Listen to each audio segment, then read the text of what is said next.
안녕하십니까, 꼭지입니다. 오늘은 12월 6일 일요일입니다. 12월 둘째 주 주식시장에 대해서 좀 시총 상위 종목 위주로 해서 알아보도록 하겠습니다. 먼저 코스피 지수를 보시면 코스피 지수는 지금 연일 최고가를 찍어가고 있는데, 저희 채널에서 꼭지 매매를 하는 저희 채널에서 보는 관점에서는 4개의 매수선이 나타났고 5번째 꼭지를 향하고 있기 때문에 다음 주에는 조금 조정 기간이 되지 않겠나, 하락 조정 기간이 좀 있을 수 있겠다, 이렇게 생각합니다. 참고로 꼭지 매매는 엘리트 파동을 기초로 만들어진 어떤 매매법 보조 지표라고 생각하시면 됩니다. 제가 대문에 짤막하게 올려놓긴 했는데, 그리고 또 자세한 내용을 설명했던 그런 영상도 하나 만들어놔서 올려놨으니까 봐보시면 도움이 좀 될 거라고 생각을 해요. 아무튼 코스피는 다음 주는 조금 이벤트가 많죠. 12월 10일 목요일이 일단 선물 옵션 만기일이라서 조정이 좀 있을 수 있고요. 또 뭐 경기 부양책에 대한 이야기가 타결이 안 되면 아무래도 조금 시장이 밀리지 않을까.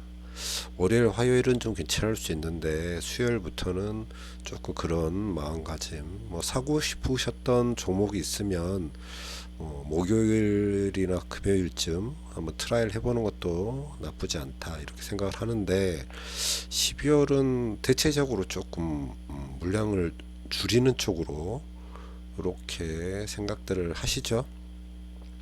쭉 들고 갈 종목이 아니고 애매하게 들고 있는 종목들 같은 경우에는 한번 정리를 하는 달이다, 이렇게 생각을 하셨으면 좋겠어요. 시총 상위는 여러분 계좌에 여기 있는 종목들이 50%는 차지를 하고 있어야 되지 않겠나, 저는 그렇게 생각을 합니다. 아무튼 코스피는 다음 주에 약간의 조정이 좀 있을 수 있겠다, 이렇게 생각을 하고요. 코스닥은 아직 3선 이후에 삭곡지 중이라서 조금은 더 상승 여력이 있기 때문에 이게 잠깐 멈춰서 뭐 3회 수선을 만들 수는 있지만 바로 다시 옥곡지를 채로 가지 않을까, 저는 그렇게 생각을 해 봅니다. 자, 삼성전자부터 간단하게 보겠습니다. 삼성전자는 제가 한번 며칠 전에 올렸던 것 같은데, 이날이죠. 이날의 고점인 69,500원을 돌파하는 시점에 저희가 삼선 매수니까, 남들은 이 가격이 굉장히 높다고 못 사겠지만 저희는 삼선을 돌파하면 매수하는 거죠. 왜냐하면 저희는 여기에 사선이 있고 5선이 있을 수 있다라는 걸 알고 있으니까, 조금 더 오를 거라는 걸 알고 있으니까 삼선을 돌파했을 때 이날 우리가 매수를 할 수 있었습니다. 뭐 거대한 금액을 들어가는 건 아니니까요. 고점이다 보니까 물량을 이렇게 몰빵 이런 건 저희 매매법에서 통하지 않아요. 왜냐하면 굉장히 조금은 단기적인 매매를 해야 되기 때문에 뭐 몰빵해서 오랫동안 들고 가고 이런 건 조금 위험한 매매법이죠. 저희는 일정한 단위로만 들어간다고 처음에 설명드렸죠. 꼭지 매매는 변하지 않는 단위만 일정하게 들어가고, 뭐 5선이 서면 절반 매도하거나 완전 매도하고, 뭐 50% 들고 다시 또 꼭지 매매 바라보고, 이러한 형태를 띱니다. 그런 걸 이해해 주셨으면 좋겠고요. 어떤 보조 지표든 100% 맞는 건 없으니까요. 어찌 되었든 삼성전자는 지금 시점은 조금 기다리시면 될 것 같아요. 사선을 찍고 조금 빠졌다가 다시 5선을 보러 갈 겁니다. 삼성전자는 5선이 되더라도 뭐 물량을, 매도 타이밍이 되면 물량을 조금 비중을 줄이는 정도, 완전 매도를 아직 하기에는 좀 빠르지 않을까요? 제가 이걸 세보진 않았지만 주봉을 잠깐 보면, 일봉을 좀 크게 보죠. 이게 좀 그래요. 오늘 알파스퀘어가 좀 서버가 안 좋은지 자꾸 튕기네요. 다시 좀 보시죠. 이게 주봉까지 보려고 하면 자꾸 튕기는 것 같아서 주봉까지는 못 보겠고, 아무튼 그냥 간단하게 보겠습니다. 삼성전자는 일단은 사선이다. 혹 사선 다음에 바로 다음 주에 우선이 나오면 물량을 조금 정리하는 쪽으로 가자. 이거를 욕심을 부리고 계속 들고 가는 건 별로 좋은 생각이 아니죠. 어차피 장기 보유를 하시더라도 일부 물량 뭐 30%면 30%, 뭐 20%면 20%, 뭐 심하게 50%면 50% 이런 정도 익절해서 수익을 내고 그 다음 파동에서 또 매수를 할 수 있어야지만 된다고 생각을 합니다. 그 다음에 하이닉스 보겠습니다. 하이닉스 역시 3선을 뚫고 사꼭지를 만들어 가고 있어요. 얘도 똑같이 4선을 만들고 그 다음에 빠졌다가 다시 5선을 만들 거예요. 그러니까 아직 우리가 수익을 볼 수 있는 구간은 더 있는데, 문제는 잠시만, 이게 왜 다 안 되죠?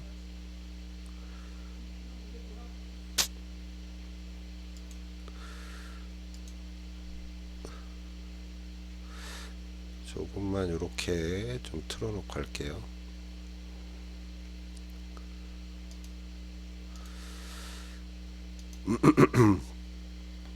자, 이게 보이시려나 모르겠는데 잘리나? 조금만 더 줄여서 할까? 이렇게 하시면 보이실까? 자, 이제 매수죠. 외국인들이 좀 사고 있다, 기회는 좀 팔고 있고, 이런 걸 좀 보려고 한번 같이 까놨습니다. 자, 하이닉스는 어찌 되었든 조금 더 들고 가시고, 아까 그 말 하려도 말했죠. 사선을 만들고 나면 5선을 살짝 꼭지만 내밀고 조정을 받을 수도 있어요.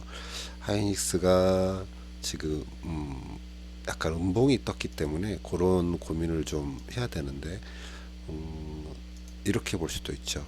당장 사선을 바로 만들어 버리고 그리고 살짝 찍고 바로 빠지는 경우가 생길 수 있기 때문에 늘 좀 안정적이라면 내일 어떤 캔들 모양을 보시고 조금 일부 이것도 비중을 살짝 줄여놓는 것도 나쁜 생각은 아닌 것 같아요. 계속 들고 갈 종목이기 때문에 지금 뭐 전량을 매도하는 건 큰 의미가 없을 것 같고요. 비중을 살짝 줄이는 정도. 뭐 다음 주가 아무래도 좀 조정 주간이 아닐까 생각하기 때문에 이런 얘기를 자꾸 드리는 거죠. 삼성전기는 사선을 만들었죠. 그리고 뭐 다음번 5선을 만들고 나면 조금 조정을 받을 거라고 생각을 합니다. 대응 방법은 똑같죠. 5선을 옷꼭지를 트고 5선을 만들고 나면 어느 정도 비중을 좀 줄여 보시는 게 다음 매매를 하기 위한 그런 준비가 된다, 이렇게 생각을 합니다. 현대차는 현대차는 좋은 흐름이 나왔어요. 우리가 여기에서부터 여기까지 이미 5선을 다 찍기는 했죠. 그래서 하나의 파동이 끝났다고 보고 굉장히 짧은 조정을 거치고 다시 6선, 쉽게 말하면 새로운 파동이 1선을 만들어 가고, 일꼭지를 만들어 가고 있는데, 이런 것처럼 이렇게 조정 기간이 딱 하루나 이틀 정도로 짧은 경우에는 아직 상승 여력이 다 끝난 게 아니에요. 그래서 6꼭지를 만들 수도 있고 7꼭지를 만들 수도 있고 이런 식으로 계속해서 꼭지를 만들어 갈 수 있죠. 우리가 새로운 파동을 예측을 하면 3꼭지 이후나 5꼭지를, 여기서도 이제 4꼭지가 나오면 3꼭지 매수를 따라가겠지만, 지금 상황에서 언제 내려앉을지 몰라요. 그래서 그 어떤 그 비중을 좀 줄이고 싶은 분들은 일단은 줄이시는 게 제 생각에는 좀 좋지 않을까. 계속 눌려있던 종목이 이제 오르기 시작했는데, 상승하고 있는데 왜 갑자기 이런 얘기를 하실 수도 있지만, 제가 볼 때는 조금 일단 줄여놓는 게 낫지 않겠나. 차트상 그렇게 보인다는 뜻이죠. 물론 뭐 계속 들고 계시겠다면, 아니면 지금이라도 사고 싶다고 생각하시는 분들은 글쎄요, 우리가 이제 이 선이 있을 거고, 이게 직선으로 거지가 않아서 이 선이 있을 텐데, 이렇게 올라간 얘기는 분명히 한번 내려왔다 다시 올라가겠죠. 그러면 우리가 사야 될 점은 여기거나 여기일 텐데, 매수를 하겠다면 저희 매매법은 이미 여기서 파동이 끝난 걸로 지금 돼버려서 참 애매하긴 한데, 현대차가 좀 자기 계좌에 없어서 뭐 물림이 있더라도, 그리고 앞으로 어떤 현대차 발전 가능성을 보고 사겠다라고 하시는 분들은 여기나 여기서 한번 매수를 시도해 보시는 게 좋겠어요. 이미 이 구간에서 충분히 어떤 단위를 다 채우셨다고 하는 분들은 그냥 지켜보시고, 여기 우리가 파동이 다음이 중요하겠죠. 이게 지금 선을 만들고 아래쪽으로, 그러니까 하락 캔들이 뜨면 그거는 물량 비중 조절하시는 거 아시죠? 오늘 또 말을 잘 못하는군요. 자, 기아차 보겠습니다. 현대차는 제가 지금 이거를 깔 수가 없는데, 보실 수 있으면 주봉이나 월봉을 보시면 현대차는 약간 예전 좋았던 시절에 N자 모양을 따라가는 형태의, 지금 한 요 정도쯤 왔죠. 한 요 정도쯤 가면 한 25만원 정도 되는 것 같던데, 여기까지 갈 수 있는 충분한 여력이 있다, 저는 이렇게 생각을 해야 앞으로 어떤 가치, 이게 뭐 전기차 수소차로 이렇게 바뀌어 가면 현대차에서는 어떻게 보면 판매량이 느는 거고, 그거라 조금 뭐랄까 선도하고 있는 기업이라고 생각을 한다면 어떤 가치 투자는 충분하다고 생각을 합니다. 다만 이제 여기까지 올라가는 과정에 이게 지그재그로 오르내림이 있기 때문에 이런 거지, 부여하시고 싶으면 보유하셔도 되겠죠. 기아차 역시 똑같습니다. 현대차랑. 다만 이제 단기적으로 봤을 때 기아차는 삼선을 뚫었고요. 여기가 매수 타점이었죠. 우리 기준에서는 이날 여기서 샀어야 되는 거죠. 그리고 아직 사선을 만들지는 않았기 때문에 양봉일 때 사실 수도 있지만, 기아차, 현대차는 대부분 이제 개인들이 많이 매수를 하고요. 아니죠, 이건 기관이죠. 기관이 지금 많이 좋아하는 종목이고요. 현대차도 똑같지만, 어디 갔어요? 현대차는 개인이 좋아하는군요. 개인이 좀 많이 사고 기관 외국인들은 조금 그렇지 않다면, 기아차는 지금 기관들이 굉장히 많이 사고 외국인들은 많이 빠져나갔죠. 그래서 기아차는 삼성 근처에 있을 때 사는 게 유리하다. 굳이 지금 매수 구간이긴 하지만 굳이 이 고점에서 저렇게 높은 가격에 사야 할 이유가 있을까? 저 기아차가 내 통장에, 내 계좌에 있었으면 좋겠다 하시는 분들은 뭐 조금, 한 단위가 아니라 뭐 한 2분의 1 단위라도 사서도 두셔도 괜찮겠죠. LG화학 보겠습니다. LG화학은 여기 보이시나요?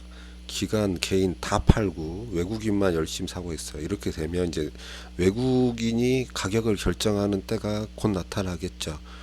이 사람들이 올리고 싶으면 올리고 내리고 싶으면 내릴 수 있는 시기가 됐어요. 언제든지 팔고 나가면 가격은 또 훅 떨어질 수도 있는, 물론 매기 디수세가 있을 테니까 이 사람들이, 기관이나 개인들이 받쳐주긴 하겠지만, 아무튼 가격의 키를 잡고 있는 건 외국인으로 바뀐 건 맞아요. 그리고 지금이 매수 신호가 떠요. 제가 저번 영상에 아마 설명을 했던 것 같은데, 삼선이죠. 이 삼선을 돌파하는 80 얼마일까요? 정확한 가격이 84만 9천원, 여기를 보시면 되는데, 제가 표시를 할 때 보세요. 이날이죠. 84만 9천원을 돌파할 때 우리가 매수를 하시면 돼요. 이미 삭곡지를 뚫었기 때문에 얘 역시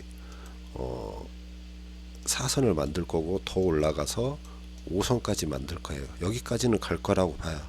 그렇기 때문에 이 구간에서 사는 건 우리 채널에서는 매수 신호예요. 다른 채널에서는 이 가격에 살 수 없을지 몰라도 저희는 살 수 있어요.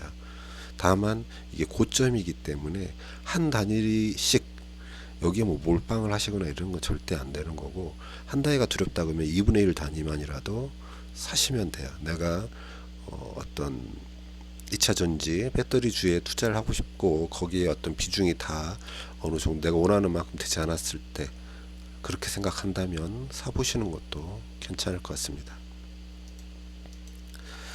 삼성 SDI는 사선 조정 중이죠. 아직 5선이 남아있고 사선 조정하고 있는 상태라고 생각하시면 되겠습니다. 외국인들이 조금 매도하고 있고 어찌됐든 여기도 5꼭지 찍고 바로 빠질 수도 있지만 사선 조정 주니까요. 비중을 조금 줄여야겠다 생각하시는 분들은 잘 쳐다보고 계시다가 5선 5꼭지 5선을 만들 때 잘 보고 매도를 하시면 좋겠어요. SK이노베이션은 아직은 2선 중이기 때문에 우리가 매수를 하거나 매도를 하거나 이럴 수 있는 포지션을 잡을 수 있는 종목은 아니에요. 지켜보시면 될 것 같습니다. 특별한 건 없죠.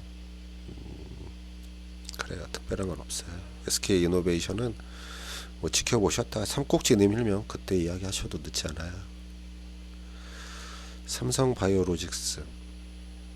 삼성바이오로직스가 얘도 지금 사선을 만들긴 했어요.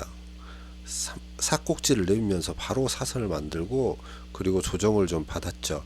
그리고 금요일, 목요일, 금요일 또 올라서 삼선 근처까지 왔어요. 이 친구는 삼선이 얼마일까요? 82만 6천 원을 뚫으면 매수를 해도 좋다라고 생각을 하는 거죠. 우리 기준에서는 삼선 돌파가 기본이라고 말씀드렸죠. 82만 아까 얼마였죠? 6천 원? 이런 걸 뚫으면 5선을 보러 분명히 간다. 상승해서 우린 그렇게 생각을 하는 겁니다. 그래서 매수해 볼 수 있다. 괜찮지 않을까요? 3반은 근데 매수 기간이 길었죠. 매수를 할 수 있었던 때가 많아서 이때도 있었고요. 이때도 있었어요. 그렇기 때문에 많이들 가지고 계시지 않을까요?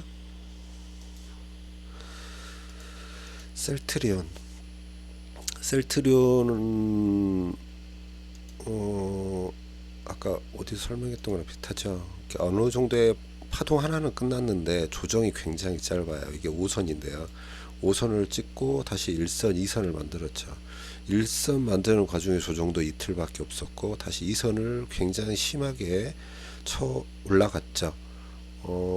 다만 이제 우리가 개인들이 좀 많이 사고 외국인이 따라 붙고 있고 기관은 계속 팔고 있고 이런 정도인데 셀트리온은 아직은 들고 있어야 될 것 같아요. 늘 이게 언제든지 음봉이 크게 하나 뜨면 음봉이 좀 장대 음봉이 뜨거나 이랬을 때는 비중을 좀 줄여야겠다라는 개념으로 가지고 계시면 좋겠고 얘도 지금 하나의 파동이 끝나고 새로운 뭐죠? 1꼭지, 2꼭지, 1선, 2선, 3선까지는 언제든지 흘러내릴 수 있기 때문에 우리가 더 물량을 채우는 건 물을 타면서까지 물량을 채워가는 건 아직은 아닌 것 같아요. 조금 지켜봐야 될 것 같고 우리 바이오는 하늘이 뚫려 있어서 꼭대기가 어딘지를 모르니까 얘네는 조금 나중에 슬프더라도 지금 당장은 그냥 즐기시는 정도. 그냥 대부분 여기 삼선에서 사셨잖아요. 여기서 사라 그랬으니까 다들 사셨겠죠. 그랬으면 즐기시면 되죠. 물량 비중을 좀 줄여야겠다 이런 생각만 가지고 비중 맞추기만 좀 하시면 돼요. 셀트리온 헬스케어도 역시 똑같습니다. 얘도 역시 개인만 열심히 사고 있고 기관은 열심히 팔고 있고 외국에는 이제 살짝 따라오는 정도인데 괜찮아요. 언제든지 음봉 뜨면 이런 돋지 말고 음봉이 좀 길대 상대적으로 뜨면 고점을 낮추면서 음봉이 하나 뜨면 거기서 물량을 살짝 조절을 해야 된다. 비중을 좀 조금은 줄여야 된다. 저는 그렇게 생각을 합니다. 네이버 보시죠. 네이버는 제가 이제 이거는 조금 매매법이 다르고 여러분들이 지금 당장 하실 필요는 없는데 하락을 할 때 우리가 꼭지 매매를 제가 하기 전에 이제 먼저 시작했던 게 똥침 매매 비슷한 건데, 얘는 똥침을 여러 방 맞고 내려왔기 때문에 일선 매매가 가능한, 일선 삼선 매매가 가능한 종목이죠. 일선에서 도전적으로 사볼 수 있고 다시 삼선을 돌파할 때 살 수 있는 종목이에요. 이걸 좀 확대해서 그리면 네이버는 네이버 회사 자체의 어떤 수익성이나 이런 것들은 별로 좋은 단계는 아닌 것 같은데, 여기가 2선이고 여기가 3선이에요. 그래서 1선이었을 때 우리가 매수를 할 수도 있었고요. 3선일 때, 3선을 돌파할 때 이렇게 매수를 해도 좋은 거죠. 다만 얘는 1선을 돌파하고 나서 3선 돌파 어떤 조정 파동이 1선을 건드리고 밑으로 많이 빠졌기 때문에 하나의 파동이 끝났다라고도 볼 수 있어요. 그래서 이제 시작되는 어떤 일꼭지라고 보일 수도 있기 때문에 조금 조심은 하셔야지만 돼요. 지금 이게 아주 깨끗한 차트가 아니에요. 우리 꼭지 매매에서 바라보는 차트로 봤을 때는 좀 훼손된 차트, 뭐 요런 게 좀 있죠. 다만 이제 우리 똥침 매매로 봤을 때는 괜찮은 자리예요. 사도 괜찮은 자리. 하지만 똥침 매매 역시 어느 정도 리스크는 분명히 있기 때문에 좀 조심하면서 접근하시는 게 좋지 않겠나. 일선에 제가 사라고 말씀을 드렸던가요? 드렸던 것 같기도 하고 그랬었던 것 같은데, 아무튼 이때 잡으신 분들은 조금 더 관망하시고요. 삼선에서 잡으신 분들은 뭐 지켜봐야죠. 확답을 못 하겠어요. 얘가 지금 큰 그림에서 삼선이고 이제 사꼭지를 내고 가는 건지 이제 처음 뜨는 일꼭지인지는 조금 더 지켜봐야지만 알 수 있을 것 같습니다. 일단은 떠올랐으니까 좀 더 지켜보죠. 개인만 사는 네이버. 자, 카카오 보겠습니다. 카카오도 현대차랑 비슷하죠. 좀 오랜 기간 밑에 있다가 우리 기준에서는 드디어 삼꼭지를 내민 거죠. 삼꼭지를 내밀었다는 건 결국엔 삼선을 만들 거고, 삼선을 돌파할 때 우리는 매수를 할 수 있어요. 얘는 뭐랄까요, 꼭지에서 밑으로 떨어질 때 이렇게 크게 누가 봐도 알 수 있을 정도로 아주 큰 하나 둘 셋 A, B, C 이렇게 떨어졌잖아요. 그리고 나서 우리가 이제 똥침 매매 이야기를 자꾸 하게 되는데, 이런 차트는 이 꼭지, 이 언덕이라고 하죠. 이 언덕을 우리가 넘어서면, 이 언덕을 넘어서면 여기 근처까지는 간다라고 보는 거죠. 이게 뭐 플랫 뭐죠? 플랫 비파, 이렇게 우리가 엘리어트 파동에서 이 비파가 거의 고점 근처까지 가거나 고점을 뚫을 수도 있어요. 왜냐하면 내려올 때 두 번에 내려왔으니까. 우리가 상승에서는 하락 파동이 두 번인 거고요. 저번에 하지 않았나요? 하락 파동일 때는 세 개의 파동으로 내려온다고 하죠. 그렇기 때문에 이게 지금 크게 두 개로 내려왔기 때문에 이 전고점까지 가든지, 물론 여기를 돌파했을 때 얘기죠. 여기 전고점까지 가든지 여기를 뚫고 올라갈 수도 있는 힘을 가지고 있다라고 보죠. 대부분은 거의 이 근처에 간다고 보죠. 한 90% 이상은 이 근처에 갈 것이다라고 저는 생각을 해요. 그래서 지금 여기에서 매수를 공격적으로 하시는, 아니 공격적인 게 아니죠. 지금 공격적으로 매수를 하셔도 좋다. 우리 기준에서는 아직 2선이지만 2선이죠. 2선 정확히 말하면 2선에서 우리가 매수를 공격적으로 하셔도 괜찮다라고 말할 수 있겠네요. 이해가 되셨나요? 더 복잡하게만 해드렸나요? 뭐 잘 모르시겠으면 기다리세요. 삼꼭지 중이니까 결국에 삼선을 내밀 거고, 그 삼선을 우린 돌파할 때 이 삼선 돌파 매매를 하겠다라고 기다리시면 될 겁니다. 자, 오늘은 여기까지 하도록 하겠습니다. 잠시만요.